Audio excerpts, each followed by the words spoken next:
Et nous avons défini l'alliance comme étant quoi? Une alliance est un accord, un contrat, une entente, une union. Et elle peut être conclue entre deux ou plusieurs personnes, ou partis, ou puissances, ou États, pour leurs intérêts communs. Elle est conditionnée par certaines exigences ou clauses qui engagent les deux parties. Alléluia. Alléluia. Hier, on a eu du temps pour parler de ça. Maintenant, aujourd'hui, on va aller plus loin encore. Pourquoi une alliance? Pourquoi fait-on une alliance? Premièrement, on fait une alliance pour avoir un avantage. Parce qu'on ne fait pas alliance avec quelqu'un qui est inférieur à nous. On fait une alliance avec quelqu'un qui a plus que nous, qui est supérieur à nous. De sorte qu'on puisse avoir un avantage avec la personne. Quelqu'un me suit? Quelqu'un me suit? Voilà pourquoi vous allez remarquer, les pays pauvres font des alliances avec les pays riches. Vous comprenez? Pour avoir leur protection. Quand ça chauffe, alléluia, alléluia, vous bénéficiez de quelques technologies venant de là-bas. Mais celui-ci qui fait alliance avec toi, il y a quelque chose à gagner.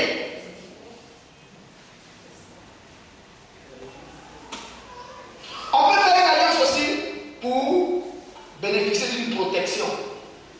Il y a des gens qui sont allés voir. Il y avait un monsieur qu'on appelait vis-à-vis. Qui est parti là-bas? Oh, il dit qui est parti là-bas. Qui va là-bas? Il va trouver des métapères. Il y avait un monsieur. Lui, il avait les bagues anti-accident. Alléluia. Donc on appelle ça bague de protection contre les accidents. Et vous savez que le mort dans un accident.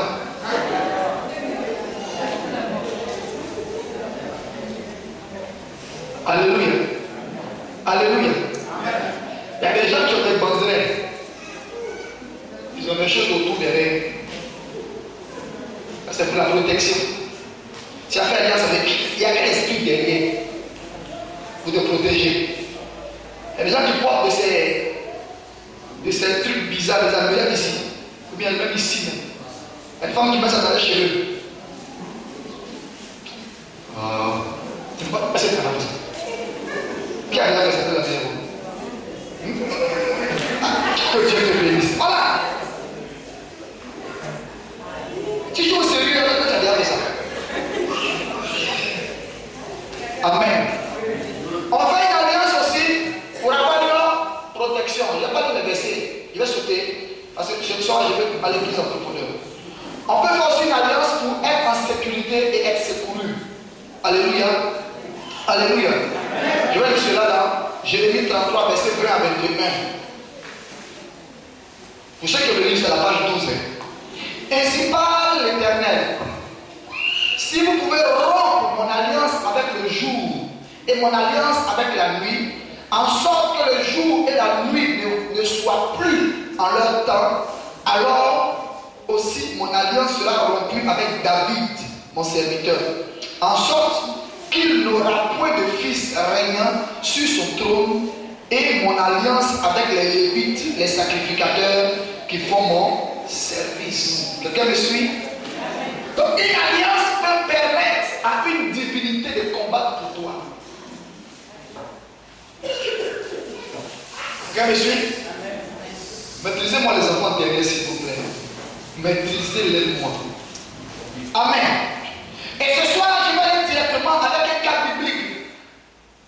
Et je crois que ce cas biblique-là va illustrer l'histoire de quelqu'un ici. C'est le cas de Ruth, la Moabite. Le mois dernier, dans l'enseignement sur les fondements, on a touché à Ruth. Alléluia. Et Ruth est une jeune dame qui habite le territoire de Moab. Et elle était là-bas. Et nous savons que les Moabites descendent de qui? de Moab, qui est le fils de l'une des filles de Lot. Et Moab est né d'une relation incestueuse. Pourquoi? Parce que quand Dieu avait décidé de détruire Sodome et Gomorrhe, il est passé par chez Abraham d'abord. Il a fait exprès. Et quand il est passé par là, Abraham l'a bien reçu. Parce qu'Abraham avait le discernement. Ça vous savez qu'on fait du bien aux gens. Et quand Dieu partait, il était matérialisé par 3 anges. Quand les anges partaient, Dieu dit, mais cacherai-je à Abraham mes desseins? Et il se retourne. Il dit à Abraham, je vais à Sodome. Parce que leur méchanceté est montée jusqu'à moi. Donc je vais détruire la ville. Abraham s'est assis. Mon neveu Lot est là-bas. Il dit, Seigneur, s'il te plaît, pardon, je t'en supplie. C'est vrai qu'il y a des méchants là-bas. Moi, j'ai entendu parler. Mais est-ce que jamais tu trouves 50 justes là-bas? Détruis-la, tu la ville avec 50 justes. Dieu dit non. Si je trouve 50 justes, tu ne détruiras pas la ville.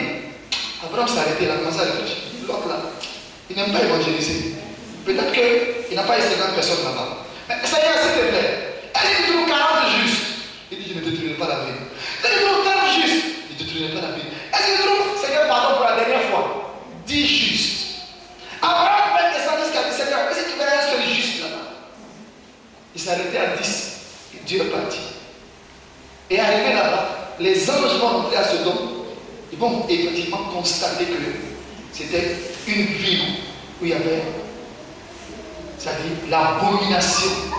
Les hommes allaient avec les hommes, les femmes avec les femmes, la boisson, l'idolâtrie.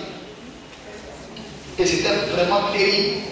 Et même que quand Lot, qui a vu les anges arriver, les a reçus chez lui, les habitants de Sodome sont venus dire à Lot, donne-nous des étrangers, on va aller avec eux. Lot dit, s'il vous plaît, ce sont mes étrangers. Je vous permets de prendre mes filles. Elles sont vierges. Elles n'ont pas connu d'homme. Prenez-les, faites ce que vous voulez avec elles. Les gens ont insisté, disent, non, on veut des étrangers. Nous, c'est les hommes, on ne veut pas les femmes. Le mariage pour tous. Alléluia.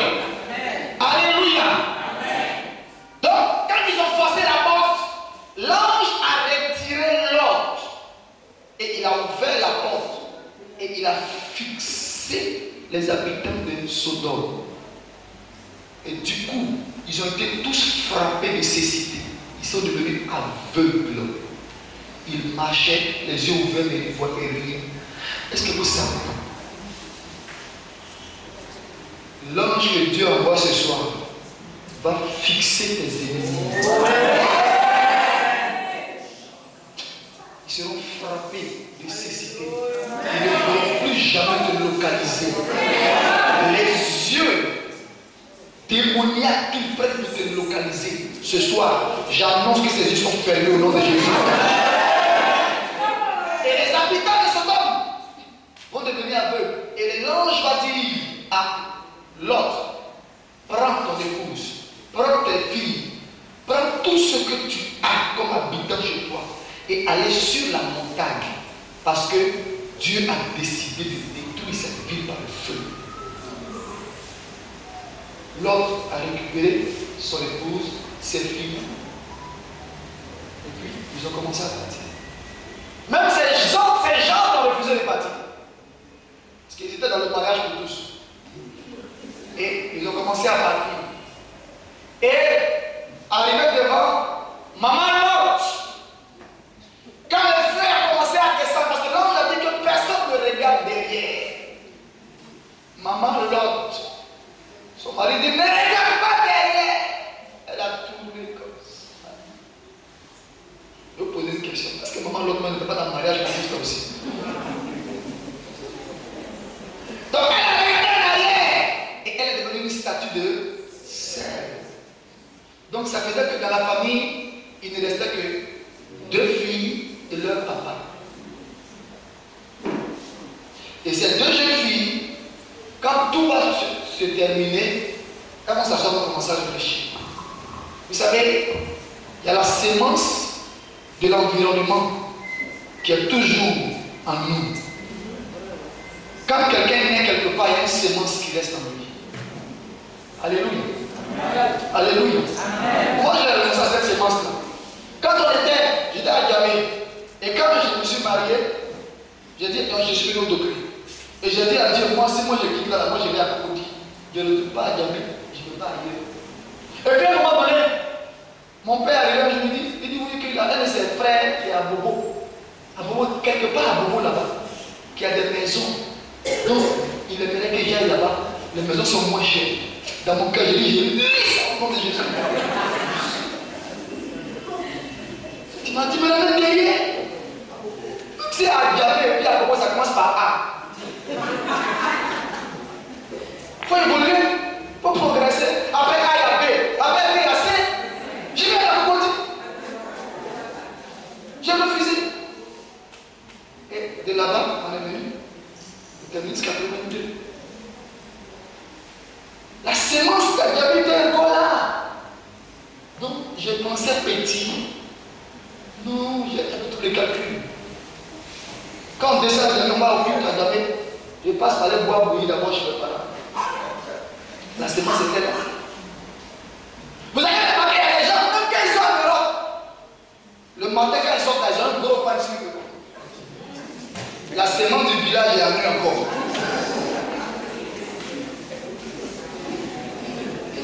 Vous avez remarqué, ils sont là-bas, ils vont commander. Amenez-nous du blé.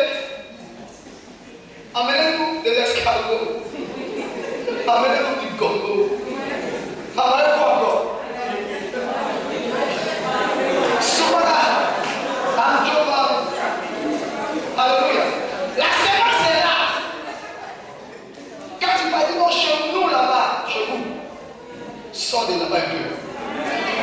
Donc, les filles de l'autre ont remarqué que si jamais leur papa meurt, elles vont rester là comme ça. La plus grande dit, mon petit soeur, il est important que nous puissions donner une descendance à notre papa. Donc ce soir-là, on va lui faire boire du vin. Quand il sera saoulé, moi la plus grande, j'irai avec lui. Je vais coucher avec lui. Et le lendemain, c'est toi qui vas faire aussi. Donc le premier soir, elles ont saoulé le papa. Il n'a rien vu ni au début ni à la fin. La plus grande est partie avec lui. Le matin, il s'est levé, il n'a rien vu dedans. Il sait même pas ce qui s'est passé. Le soir encore, allez. Elles l'ont gardé. Il a vu. Le soir, il est parti avec. Et quelques temps après, parce qu'il y a deux sœurs qui sont grosses. Elles sont enceintes. Puis un enfant. Et c'est l'un de ces enfants qui va s'appeler Moa. Un enfant de l'inceste. Un enfant incestueux. Alors que la Bible nous dit qu'il n'est pas bon qu'un enfant découvre la nudité de son père. C'est une malédiction. Donc un enfant né dans la malédiction. Et c'est son nom qui a donné cette ville de Moab, ou ce pays de Moab. Donc un pays qui porte le nom d'une personne qui est née dans la malédiction, qu'est-ce que se passe dans ce pays-là? Malédiction, la sémence de malédiction. Donc ces jeunes filles, Ruth et puis Orpa, étant de là-bas, Dieu va se souvenir d'elle un jour en faisant venir Naomi, son mari Elimelech et ses deux fils là-bas à Moab. Et quand ils vont arriver, les enfants de Elimelech vont épouser Ruth. L'un va épouser Ruth, l'autre va épouser Orpa. Elimelech va mourir. Après, son premier fils va mourir. Son deuxième fils va mourir. Donc si on comprend bien, ça veut dire que dans ce pays-là, c'est les hommes qui meurent. Les femmes restent. Quelqu'un me suit? Et donc, à un moment donné, Naomi va apprendre que dans son pays, à elle, Dieu a commencé à visiter son pays. Et elle va vouloir retourner à son pays. Et ces deux belles soeurs vont dire, ces belles filles, ces filles vont dire, non, maman, nous voulons t'accompagner dans ton pays. Et une discussion va s'engager. Elle va commencer à le comprendre. Non, moi je suis déjà vieille. Même si la loi de chez moi dit que s'il y a un homme dans ma famille, il peut vous épouser, mais il n'y a personne. Et puis je n'ai plus d'enfants. Même si Dieu me fait la grâce d'avoir un mari, et puis je tombe enceinte, mais quand est-ce que l'enfant va grandir, il va vous épouser. Donc mes filles, retournez dans vos familles respectives. La Bible nous dit que Orpa va remercier Naomi, et puis elle va partir. Et puis Ruth va s'arrêter, va dire, moi, pas bouger. On va lire maintenant. Donc on parle d'une alliance entre peuples. Quelqu'un me suit? Dit alliance entre peuples. On va voir ce qu'une alliance entre peuples peut engendrer dans la vie d'une personne. Dans les deux sens. Alléluia. Alléluia. Donc, Ruth, chapitre 1, le verset 15. À partir du verset 15. Donc, Naomi dit à Ruth, voici ta belle-sœur est retournée vers son peuple, souligne son peuple, vers son peuple et vers ses dieux. Retourne comme ta belle-sœur. Ruth chapitre 1, verset 15. Alléluia. Écoutez bien ce que Naomi dit. Naomi dit à Ruth, voici ta belle-sœur Orpa est retournée vers qui? Son peuple et vers ses dieux. Ça veut dire qu'à moi, il n'y avait pas un seul Dieu. Quelqu'un me suit? Il y avait plusieurs dieux là-bas. Et là où il y a plusieurs dieux, le véritable Dieu n'est pas honoré, n'est pas vénéré là-bas. Alléluia. Amen. Alléluia. Donc, Naomi va s'arrêter et Naomi va dire quoi à sa belle-sœur, à sa belle-mère. On dit, pardon, Ruth. Ruth répondit, ne me presse pas de te laisser, de retourner loin de toi. Où tu iras, j'irai. Où tu demeureras, je demeurerai. Ton peuple sera mon peuple et ton Dieu sera mon Dieu. Où tu mourras, je mourrai et j'y serai enterré. Que l'Éternel là, elle ne cite pas le nom de ses dieux à elle, mais elle cite le nom du Dieu de Naomi. Que l'Éternel me traite dans toute sa rigueur, si autre chose que la mort vient à me séparer de toi. Donc, Ruth fait une alliance avec Naomi. Et regardez ce qu'elle fait. Son alliance va se situer à plusieurs niveaux. Quelqu'un me suit? Elle dit quoi? Et très souvent, quand nous regardons les différents mariages aujourd'hui, sur les cartes d'invitation, on met quoi? Ce verset qui dit très souvent. Le mariage chrétien. Ce verset-là, c'est très souvent sur les cartes. Quelqu'un me suit? Ce soir, tu vas voir ce qui est derrière. Alléluia. Qu'est-ce que une alliance entre peuples entraîne? Une alliance entre peuples entraîne d'abord une relation avec l'environnement de l'allié. Une alliance avec un peuple entraîne quoi? Une relation avec l'environnement. Donc ça veut dire que l'alliance devait rentrer en contact avec l'environnement, le territoire de celui avec qui tu as fait l'alliance. Donc, si Naomi et son mari et ses fils sont arrivés à Moab et que ses enfants ont pris pour épouse des Moabites, ces enfants ont fait alliance avec des Moabites. On est d'accord? Donc ces enfants sont rentrés en alliance avec le territoire de Moab. Alors que le territoire de Moab a une malédiction où c'est les hommes qui...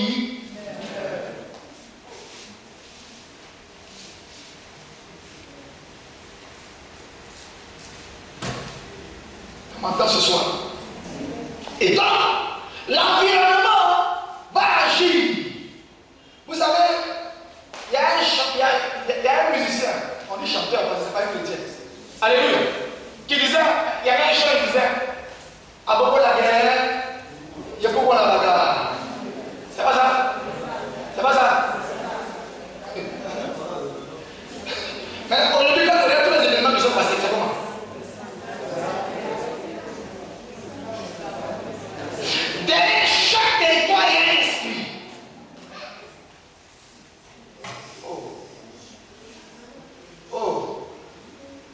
Tu viens d'où? Tu viens d'où? Ton père vient d'où? Ta mère vient d'où?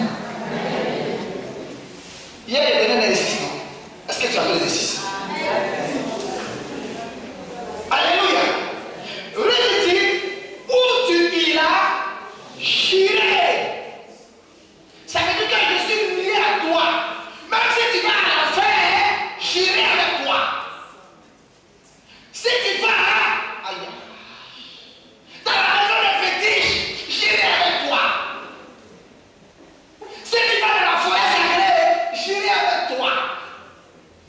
Si tu vas dans l'eau, j'irai avec toi.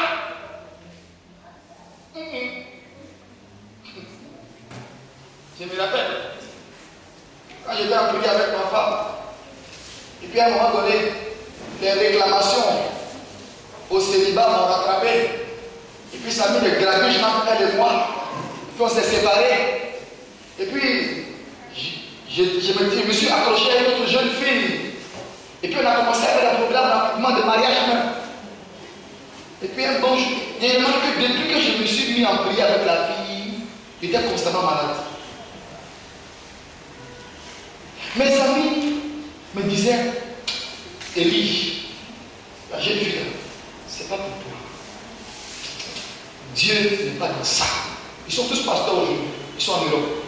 Celle-là, il y a femme et puis il y a femme. Celle-là, ce à quoi Dieu t'a appelé, là, ne peut pas t'aider. Ne peut pas te soutenir. Je me suis entêté. J'étais constamment malade. Et puis un jour, je me suis assis. Dieu m'a dit. Je me suis assis. Le Seigneur parle. Il y a pas même. Il dit, bon, rentrez dans 3 jours de jeûne. Dis-lui que vous allez faire 3 jours de jeûne de prière par rapport au mariage que vous projetez. Il dit, bon voilà, on va prendre 3 jours de jeûne de prière et puis on va prier ensemble par rapport à tous les projets qu'on a devant. Elle dit, quoi? Tu vas dire que moi je suis possédé alors? Moi j'irai. Est-ce qu'il n'y a pas de possession ici? Je n'ai pas de délivrance ici? Non! Ok. On a commencé le jeûne, premier jour. Pas de problème. On a coupé le secondes. Deuxième jour, je monte. Vers 14h, c'est comme si mon souffle en train de partir. Mon âme en train de sortir. J'ai atterri, j'ai fait moi, j'ai arrêté le jeûne. Ça ne va pas. C'est comme si je n'avais jamais jeûné. Il dit, s'il te plaît, à chaque mois, moi je vais prendre. Et puis, je m'en vais à la maison, moi c'est le bon. Je suis rentré à la maison. Quand je suis rentré, je me suis assis à terre. Il dit, Seigneur, parle-moi aujourd'hui, dis-moi, la fille là-haut, c'est qui?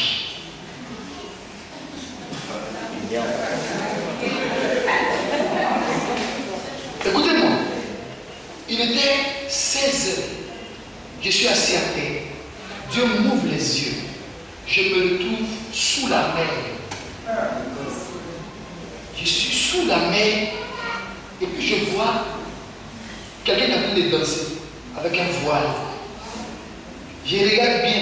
Il dit, mais Seigneur, c'est quoi ça? Il dit, mais tu m'as demandé quelque chose. Non, tais-toi et regarde.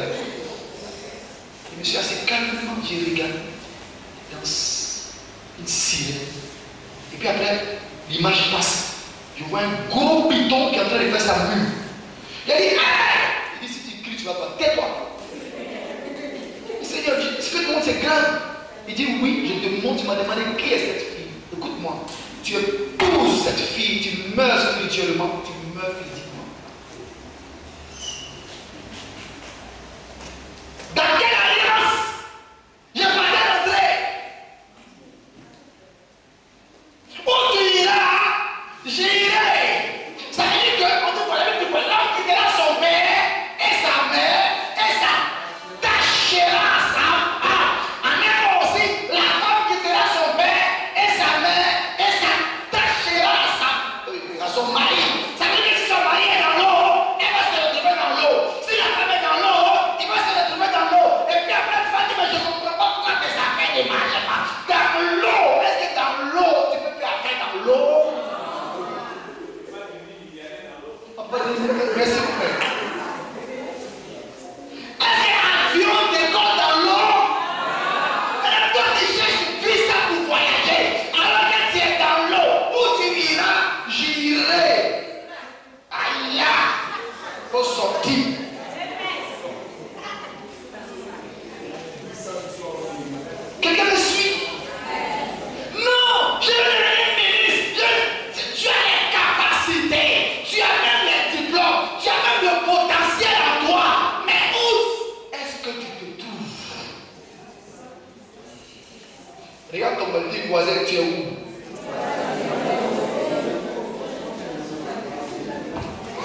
Je vais évoluer.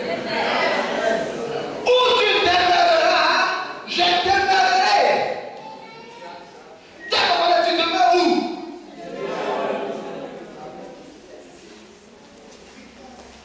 Voici un jeune homme qui arrive, donc deux jeunes hommes qui arrivent de la France pour les vacances en Côte d'Ivoire. Et puis ils vont à Marcory pour aller faire le show un vendredi soir. Et puis ils sont assis dans un maquis là. Et voici des jeunes filles qui passent. Et puis il y a un qui dit à la jeune fille, non, celle-là elle est trop canon, moi j'ai besoin de celle-là. Et puis il interpelle la jeune fille. Elle vient. Et la jeune fille le regarde. Elle dit, c'est pas toi qui m'intéresse, mais c'est ton voisin qui m'intéresse. Et puis le voisin commence à se moquer de son camarade. Et puis elle s'est assise. Ils ont bu ensemble. Et puis la jeune fille dit, bon, de toute façon, comme je suis avec toi, on peut laisser toute la nuit ensemble. Donc l'autre est rentré. Ils ont mangé, ils ont bu. Et elle loue une chambre d'hôtel. Hôtel de classe. Ils entrent, ils passent la nuit ensemble. Imaginez. Et puis maintenant, vers 4h du matin, 4h30, 5h, la jeune fille se lève et dit, bon, je ne veux pas qu'on me voie ici. Dans la journée, il faut que je parte rapidement. Donc elle laisse un mot, son numéro de téléphone, et puis le numéro de son domicile, tout ça. Et puis elle s'en va. Elle dit au jeune homme, j'ai déjà payé, ne t'inquiète pas. Et puis elle s'en va. Donc lui, il tire le drap et se fait. Il dort, pas de mots. Donc, la jeune fille est partie. Donc le samedi matin, il se lève, là, tu vas la toujours, il avait son camarade, il se moque de son camarade. Il dit, je ne veux pas encore avec elle ce soir. Et puis il prend son téléphone, il appelle le numéro que la jeune fille a laissé. Vers 15h, parce qu'il faut le samedi qu'il est là, il appelle à 15h. Histoire vraie. Il appelle, ça sonne. Alors, oui, bonjour monsieur, oui, bonjour. Ici, il vous sert pas. Il accroche. Il regarde le numéro, il le compose encore. Alors, bonjour monsieur, oui, ici, il vous sert. Vous voulez parler à qui?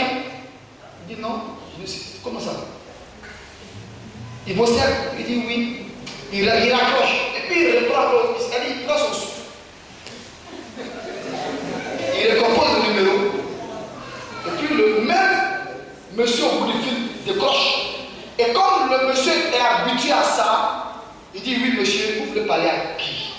Il dit non, je veux la villa 23. Le monsieur a tout compris. Il dit c'est qui? Il a dit le nom de la jeune fille. Il dit bon j'arrive. Ça va, il tire le casier 23. La jeune fille est couchée dedans. Il a refermé, il est venu. Il dit au jeune homme, bon, excusez-moi, nous sommes à Yvosset. Le jeune homme a discuté avec lui. Il dit, non, nous sommes à Yvosset. Si vous voulez même, venez. Les parents de la jeune fille dont vous parlez seront là d'ici 17h. Ils veulent nous changer les draps de leur fille. Il prend son camarade. Et puis ils arrivent à Yvosset. Arrivés là-bas, ils sont là. Et puis voici les parents qui arrivent. Où tu iras? Tu es parti hier ou avec qui?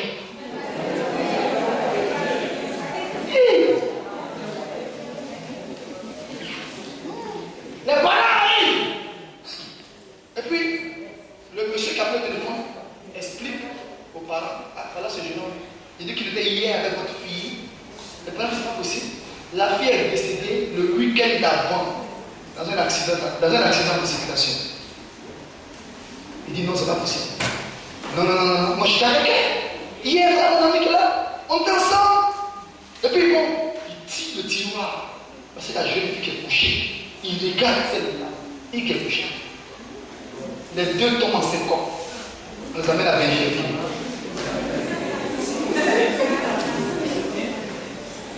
Où tu iras, j'irai.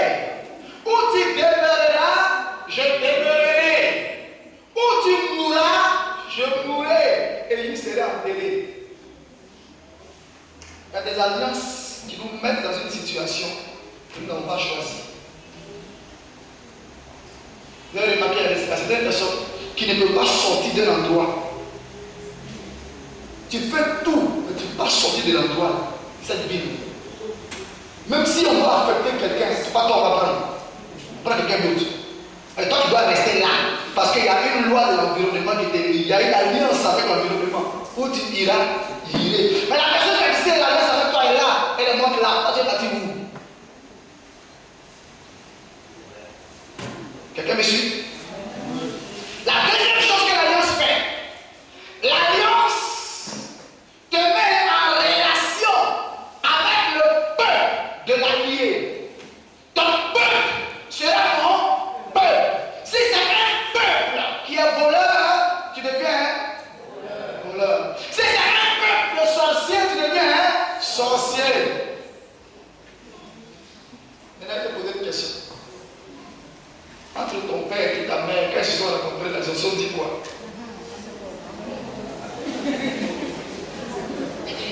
La troisième chose que l'alliance fait, l'alliance te met en relation avec les divinités de ton allié. Quelqu'un me suit? Même si tu n'adorais pas ce Dieu-là, le fait que tu sois rentré en alliance avec cette personne-là, ces dieux deviennent tes dieux. Naomi, Ruth a compris cela. Ruth a vu que son père était maudit. Ses dieux ne faisaient rien, ne pouvaient pas changer sa situation. Elle dit, Naomi, quand je t'ai regardé là, toi-même dans ton fini là, dans ton tombé là, tu es mieux que moi. Donc, je vais faire alliance avec toi d'abord, et puis avec ton peuple et avec ton Dieu. Donc, une alliance avec les divinités de ton allié. Je vais te poser une question. Quel est le Dieu que ton partenaire, ou ta partenaire, ou ton mari, ou ton épouse a adoré ou adore?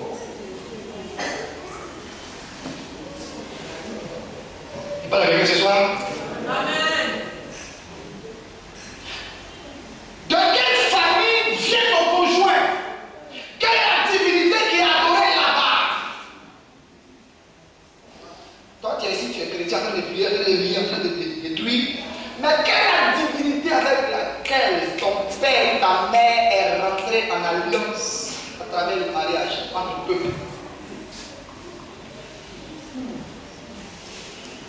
Il dit à quelqu'un, tes problèmes viennent de quelque part par là. Ton Dieu sera mon Dieu.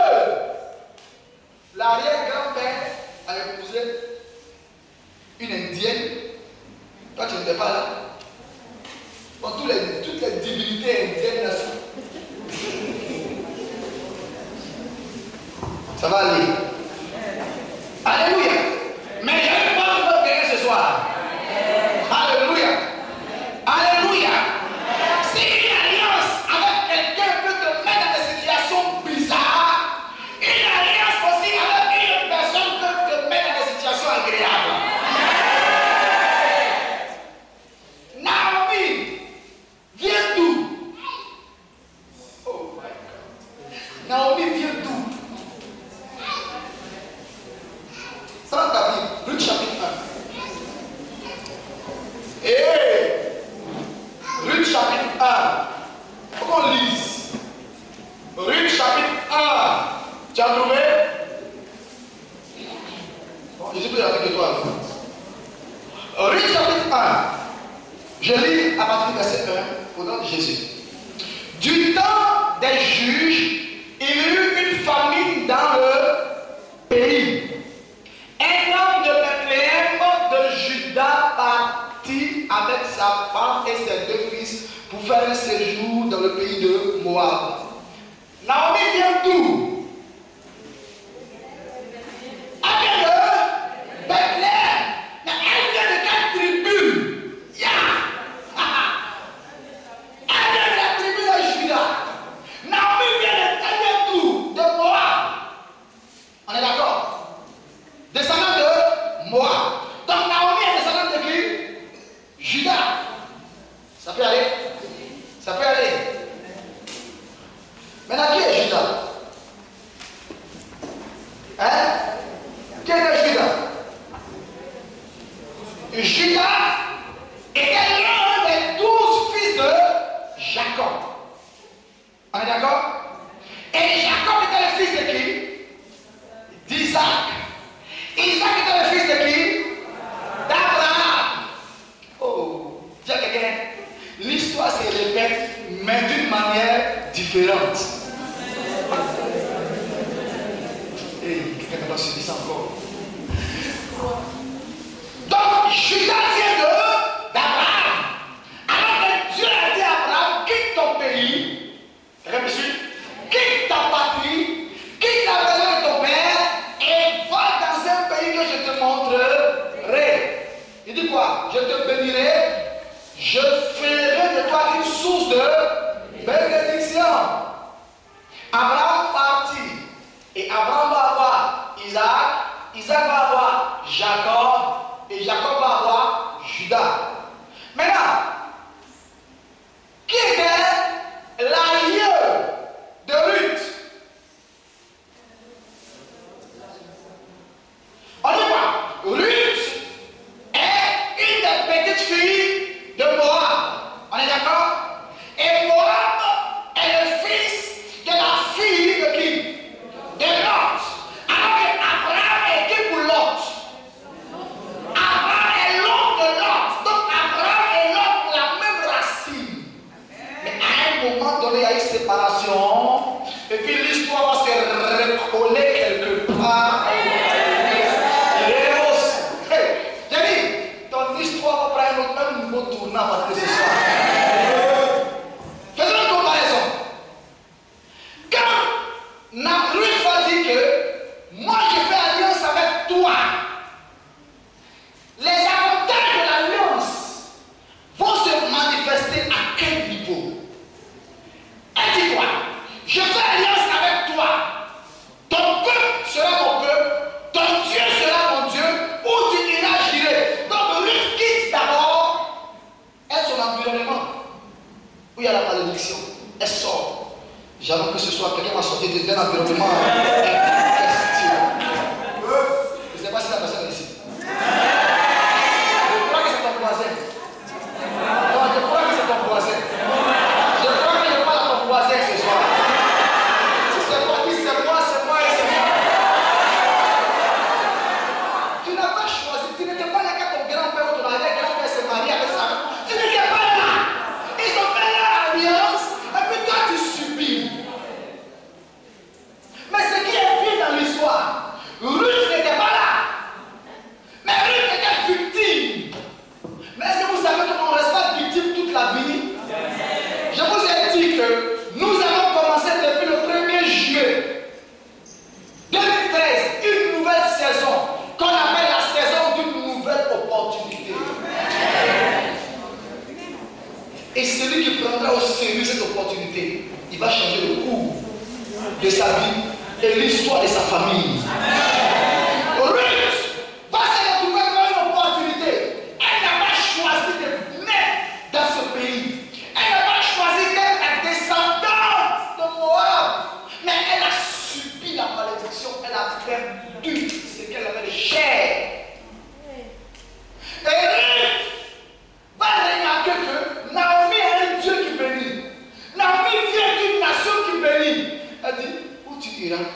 J'irai ton pied mon pied. Donc, moi, ma nation, c'est bon. Or, pas elle est retournée vers son peuple, vers ses dieux. Ruth dit, mais ces dieux-là, ils m'ont rien donné jusqu'à présent. Ils n'ont rien fait pour moi. Désolation sur désolation. Humiliation sur humiliation. Je suis fatigué. Moi, là, c'est bon. Mon peuple n'a qu'à rester là-bas. Moi, je vais avec toi. Donc, elle sort. Elle prend elle-même la décision. Elle n'est pas allée consulter son père ni sa mère. Ton père et ta mère, puisque tu n'étais pas là, ils n'ont pas demandé ton avis. Ils ont fait ce qu'ils avaient à faire. Ils ont fait des alliances. Et voilà que tu es né dedans et tu subis. Mais je te dis qu'aujourd'hui, tu as ta décision. Alléluia. Ruth dit, c'est bon. Maintenant, regardons, on dit quoi? Que Jacob est le fils de... Pardon. Judas était le fils de Jacob. Dieu a béni Abraham. Dieu a béni Isaac. Dieu a béni Jacob. Et Jacob a béni Judas. Maintenant, allons-y voir quelle est la bénédiction qui a été prononcer sur Judas. Il dit ce soir, il y a quelqu'un qui va changer le statut.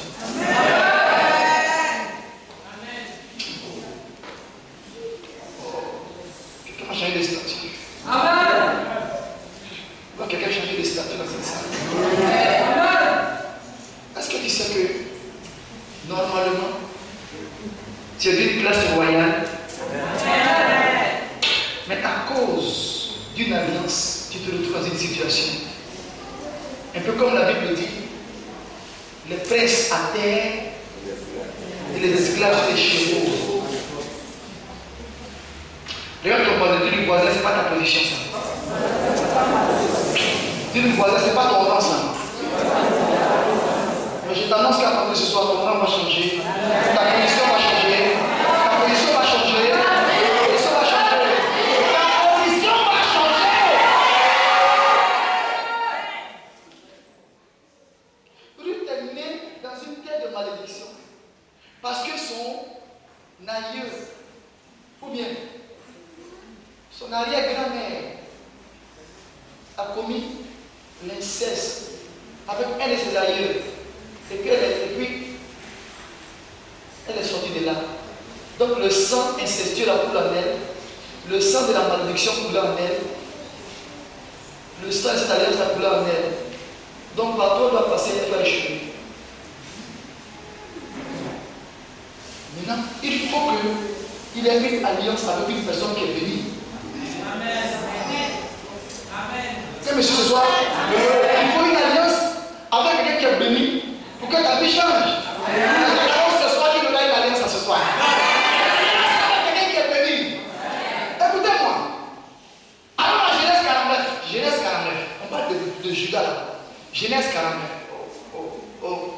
Genèse 49, verset 8. Genèse, c'est le premier livre de la Bible, pardon. Il ne faut pas chercher dans le Nouveau Testament. Même si tu cherches en j'ai de prière, j'ai de l'éternel, je ne trouverai pas. Genèse 49, verset. Regardez la bénédiction que Jacob a prononcée sur Judas. Il dit quoi? Verset 8. Judas, tu recevras les hommages de tes frères. Alors que Ruth, là où elle s'est trouvée, c'était la désolation. Il dit, ta main sera sur la nuque de tes ennemis. Mais on dit quoi? La délivrance, c'est quoi? C'est quoi la délivrance? Donnez-moi la définition. Comment? La destruction de qui? Du joug de qui? De l'ennemi. Alors la bénédiction que Jacob a prononcée sur Judas, dit quoi? Que ta main sera sur la nuque de tes ennemis. Alors le joug il est placé où? Sur le cou. Alors que si la main se trouve sur la nuque des ennemis, on peut enlever le joug. On peut briser le nom. Mais la main va chercher quoi là? Le cou est où? Non loin de la nuque. Et il continue. Les fils de ton père se prosterneront devant toi. Judas est un jeune lion. Tu reviens du carnage, mon fils. Il ploie les genoux. Il se couche comme un lion. Comme un lion qui le fera lever. Alléluia. Le cerf ne s'éloignera point de Judas. Attends, est-ce que vous savez que l'alliance dans laquelle Ruth rentrait dans un peuple royal? Parce que quand on parle de cerf, le cerf c'est pas pour les mendiants. C'est pas la canne des mendiants. Le cerf c'est quoi? C'est quoi? Le symbole de la royauté. Donc Ruth, en rentrant dans cette alliance-là, va rentrer dans cette alliance avec une famille de rois. Tu ne comprends pas bien encore. Le cerf